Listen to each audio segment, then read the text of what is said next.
बिस्मिल्लाहिर्रहमानिर्रहीम। अस्सलाम वालेकुम। कैट लिमिटेड एक बिज़नेस है जिसके फाइनेंशियल डेटा कुछ आपको दिया हुआ है, यानी कि फाइनेंशियल अकाउंट्स आपको प्रोवाइड किए गए हैं। जो फाइनेंशियल अकाउंट्स हैं वो एक क्वार्टर के हैं, यानी this will be a period of 3 months, जिसके लिए ये इंफॉर्मेशन आपको प्रोवाइड की गई है। ये जो 3 मंथ्स का जो इंफॉर्मेशन है, इसको अगर ज़रा आप ध्यान से देखें तो ये पहले तो इन्होंने आपको सारी के सारा कॉस्ट ऑफ प्रोडक्शन, यानी कि जो प्रोडक्शन कॉस्ट है उसका डाटा दिया हुआ है। प्रोडक्शन कॉस्ट में they have started from the raw materials, और रॉ मटेरियल्स कितने ओपनिंग स्टॉक में थे, कितने परचेज हुए, कितने क्लोजिंग स्टॉक में पड़े हैं, इससे रॉ मटेरियल कंज्यूम्ड बनाया इन्होंने। फिर इन्होंने बताया कि डायरेक्ट वेजेस कितने इनकर किए। फिर उन्होंने बताया कि अपने प्रोडक्शन ओवरहेड्स एक्चुअल कितने इनकर हुए। इससे आपकी प्रोडक्शन कॉस्ट बन गई, क्योंकि तीनों फैक्टर ऑफ प्रोडक्शन आ गए, रॉ मटेरियल, लेबर और ओवरहेड्स। इसके बाद इन्होंने वर्क इन प्रोसेस का ओपनिंग और क्लोजिंग बैलेंस एड लेस किया, तो रिजल्टेंट डी इनके पास प्रोडक्शन कॉस्ट आ गई। अब इस प्रोडक्शन कॉस्ट को ये आगे ले गए और इसी प्रोडक्शन कॉस्ट को इन्होंने जो फिनिश गुड्स की ओपनिंग इन्वेंट्री है उसमें ऐड किया और क्लोजिंग इन्वेंट्री को माइनस किया, तो आपके पास कॉस्ट ऑफ गुड्स सोल्ड आ गई। इस कॉस्ट ऑफ गुड्स सोल्ड को माइनस करने से आप ग्रॉस प्रॉफिट की फिगर पे पहुंच गए। ये फाइनेंशियल अकाउंट्स का डेटा है। अब जो कॉस्ट अकाउंट्स हैं उसका जो डेटा है वो नीचे कुछ इन्होंने बताया हुआ है। कुछ अकाउंट्स है जिनके बैलेंसेस दिए हुए हैं। सो रॉ मटेरियल अकाउंट का बैलेंस है, वर्क इन प्रोग्रेस अकाउंट का बैलेंस है और फिनिश गुड्स अकाउंट का बैलेंस है। और ट्रांजैक्शंस कुछ यहाँ पे बताई हुई हैं, कुछ हम ऊपर जो फाइनेंशियल अकाउंट्स हैं वहाँ से निकालेंगे।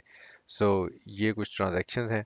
नीचे भी कुछ डेटा है आपके पास, जिसमें इन्होंने बताया हुआ है कि आप कुछ नोशनल रेंट जो है वो कॉस्ट अकाउंट्स में शामिल करते हैं, जो कि 4000 पर मंथ है।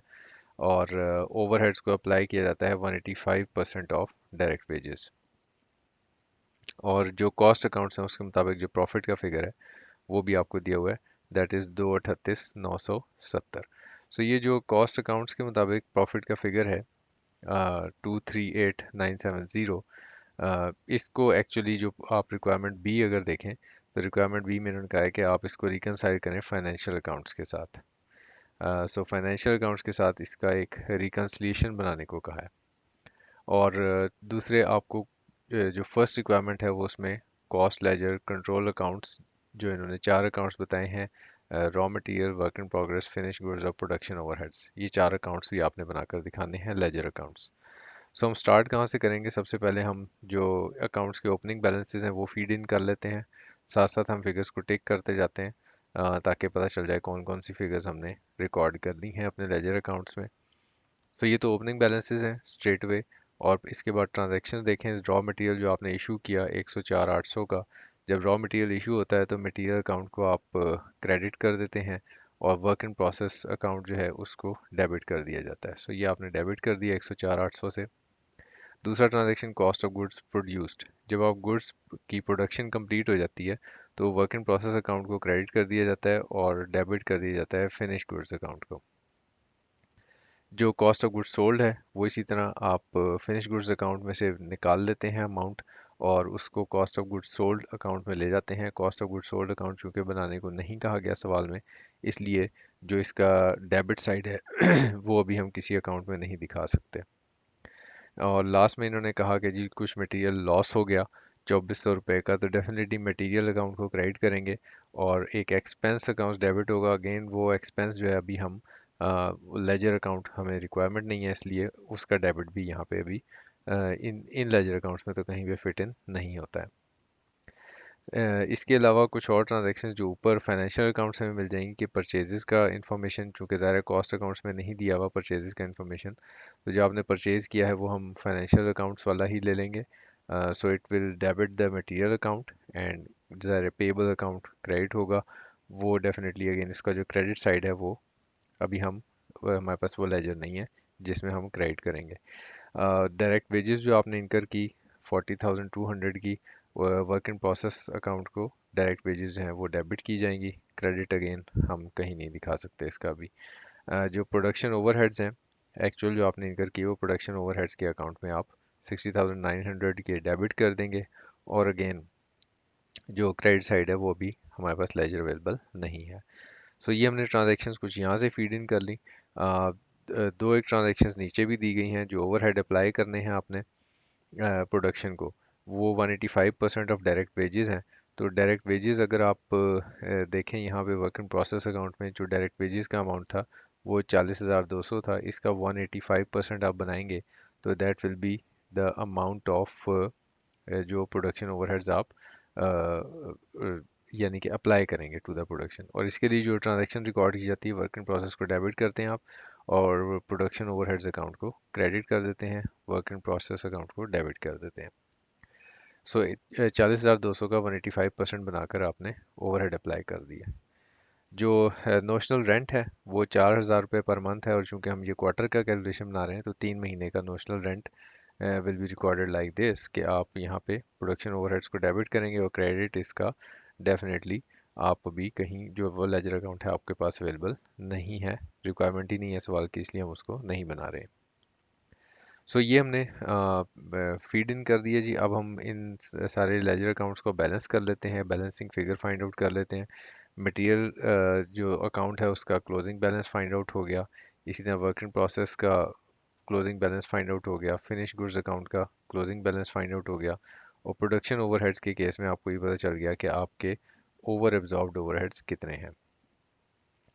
सो ये जब आपने फाइंड आउट कर दिए हैं, कॉस्ट अकाउंट्स के अंदर सारी इन्फॉर्मेशन आ गई है, तो अब अगला जो काम है वो प्रॉफिट्स को रिकनसाइल करना है। लेकिन प्रॉफिट्स को रिकनसाइल करने से पहले आपके पास जो यहाँ पे प्रॉफिट दिया हुआ है फाइनेंशियल अकाउंट्स में, उसके अगेंस्ट आपने कॉस्ट अकाउंट्स का प्रॉफिट वर्कआउट करना है। सो कॉस्ट अकाउंट्स का प्रॉफिट कैसे वर्कआउट होगा, वो उसकी profit loss statement cost accounts की बनानी पड़ेगी। सो सेल्स का फिगर तो सेम रहेगा, लेकिन जो कॉस्ट ऑफ सेल्स है वो हमें वो अब यहाँ पे जो कॉस्ट ऑफ गुड सोल्ड है ये फाइनेंशियल अकाउंट्स वाली है। ठीक है जी। सो 210 2,10,000 ये फाइनेंशियल अकाउंट्स वाली है, लेकिन हमने वो लेनी है जो हमारे कॉस्ट अकाउंट्स के अंदर कॉस्ट ऑफ सेल का फिगर है। सो वो यहाँ ऊपर हमने फाइंड आउट किया था, बल्कि गिवन ही था आपको सवाल में। सो 212,100 is the figure of cost accounts. इसी तरह जो 2,400 रुपये का लॉस मटेरियल अकाउंट को हमने क्रेडिट किया था, लेकिन एक एक्सपेंस हमने बुक नहीं किया था, वो अब हम एक्सपेंस यहाँ पे कॉस्ट अकाउंट्स में ला रहे हैं। 2,400 रुपये का जो मटेरियल लॉस हुआ था। जो ओवर एब्जॉर्ब्ड ओवरहेड्स हैं वो डेफिनेटली आप माइनस करेंगे एक्सपेंसेस में से। सो ये 1,470 के ओवर एब्जॉर्ब्ड ओवरहेड्स थे, इसको आप माइनस कर लें। और जो नोशनल रेंट है अगेन उसको भी माइनस कर दिया जाएगा, क्योंकि again notional rent is not an expense. Notional का मतलब यही है कि ये एक ऐसी फिगर है जो एलोकेट होके आई है, आपने एक्चुअली इनकर नहीं किया है। तो ये दो फिगर्स यानी कि 1,470 और 12,000 ये आप माइनस कर लेंगे अपनी कॉस्ट में से, तो what you will get is the profit of cost accounts, जो कि सवाल में भी आपको बताया हुआ है 238,970, और यहाँ पे आपने अब इसको कैलकुलेट भी कर लिया है। तो जब आपने ये प्रॉफिट वर्कआउट कर दिया है तो अब हम इसको जो फाइनेंशियल अकाउंट्स में जो प्रॉफिट है उससे रिकनसाइल कर सकते हैं। फाइनेंशियल अकाउंट्स में जो प्रॉफिट है वो 2,30,000 है। तो 2,30,000 को अब मैंने रिकनसाइल करना है, मतलब है कि वो रीजंस फाइंड आउट करनी है जिसकी वजह से इन दोनों प्रॉफिट्स में फ़र्क है। सो वो रीजंस फाइंड आउट करने का तरीका हम क्या करेंगे, हम we will start from the financial accounts profit and end up with the cost accounts profit, लेकिन बीच में रीजंस ऑफ डिफरेंस हमें पता होने चाहिए कि किस वजह से ये डिफरेंस आया। सो इसके लिए हम पहला काम ये करते हैं कि जो हमारे फाइनेंशियल अकाउंट्स में जो प्रॉफिट वर्कआउट हुआ है, मैं उन अकाउंट्स में से फिगर्स उठा रहा हूँ और प्रॉफिट वर्कआउट कर रहा हूँ। तो आप देखिए मैंने कुछ भी नया नहीं किया है, ये जो मैंने वर्किंग बनाई है इसमें सिर्फ मैंने सेल्स के फिगर में वो चीज़ें ऐड लेस कर दी हैं जो स्ट्रेट अवे मुझे फाइनेंशियल अकाउंट्स की गिवन थी, सवाल में गिवन है। मैंने उसमें से सिर्फ वो फिगर्स ले ली हैं जिसकी वजह से मैं इस प्रॉफिट पे पहुंच जाता हूँ। ठीक है। वैसे जैसे जो कैलकुलेटेड फिगर्स हैं नंबर्स हैं उसको मैंने इग्नोर कर दिया है। जैसे यहाँ पे आप देखें ये 156,800 ये एक कैलकुलेटेड नंबर है ना, एक्चुअली कोई नंबर तो नहीं है। इसी तरह जो 52,000 है, दिस इज हाँ 52,000 तो है क्लोजिंग स्टॉक है, ये तो it it is actually a number.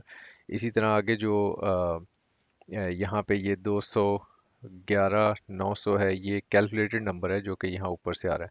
तो वो जो कैलकुलेटेड नंबर्स हैं वो हमने इग्नोर कर दिए हैं और एक्चुअल नंबर्स ले लिए हैं कि जिससे ये प्रॉफिट वर्कआउट हुआ था 2,30,000 का। तो अब हमें एग्जैक्टली पता चल गया कि फाइनेंशियल अकाउंट्स में जो प्रॉफिट वर्कआउट हुआ है वो किन किन फिगर्स को ऐड लेस करके हुआ है। साथ ही अब एक और काम मैं ये करने लगा हूँ, इसको थोड़ा बैकग्राउंड में रखते हैं। और हमने ये जितने भी लेजर अकाउंट्स यहाँ पे बनाए थे, इन लेजर अकाउंट्स को मैंने यहाँ पे एक स्टेटमेंट फॉर्म में लिख लिया है। कोई नई चीज़ नहीं है। आप किसी भी एक अकाउंट को देख लें, जैसे ये रॉ मटेरियल का अकाउंट है, तो सिंपली जो ओपनिंग बैलेंस है उसको यहाँ ओपनिंग बैलेंस लिख दिया, जो परचेजेस हैं उसको यहाँ परचेजेस लिख दिया, जो यहाँ क्रेडिट साइड पे दो आइटम्स हैं उसको माइनस कर दिया और क्लोजिंग बैलेंस बना दिया। So nothing nothing new I have written in this statement. वही लेजर अकाउंट्स ही लिखे हैं, लेकिन मैंने ये इसको स्टेटमेंट फॉर्म में इसलिए लिखा है क्योंकि अब मैं इन्हीं नंबर्स को यूज़ करूँगा और इन नंबर्स को इस्तेमाल करके वर्कआउट करूँगा कि जो मेरा कॉस्ट अकाउंटिंग का प्रॉफिट बना है। सो यही सेल्स जो एक्चुअली मेरी बिज़नेस की सेल्स है, इससे मैं कॉस्ट अकाउंट्स के प्रॉफिट पे पहुंचना चाहता हूँ। और अब मैं कॉस्ट अकाउंट्स में जो फिगर्स दिए हुए थे उनको इस्तेमाल करके ये प्रॉफिट वर्कआउट कर रहा हूँ।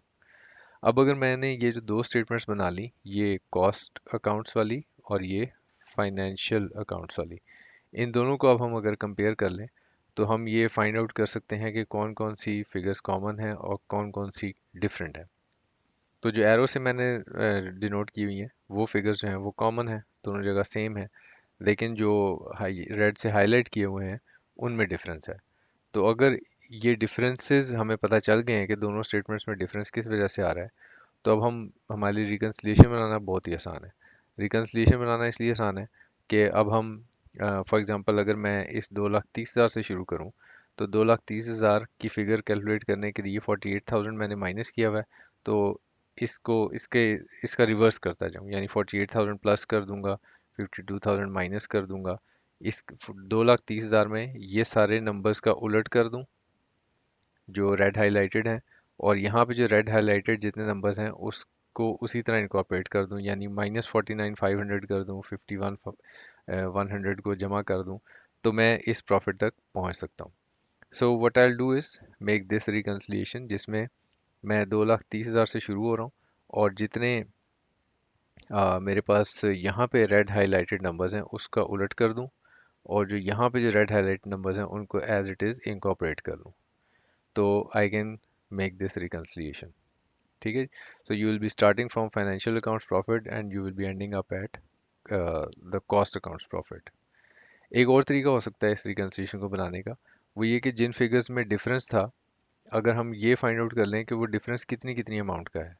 जैसे यहाँ पे अब हमें पता चल रहा है कि ओपनिंग स्टॉक्स में जो 49,500 और 48,000 में जो डिफरेंस है वो 1,500 का है। इसी तरह 51,100 और 52,000 में जो डिफरेंस है वो 900 का है, and so on and so fourth.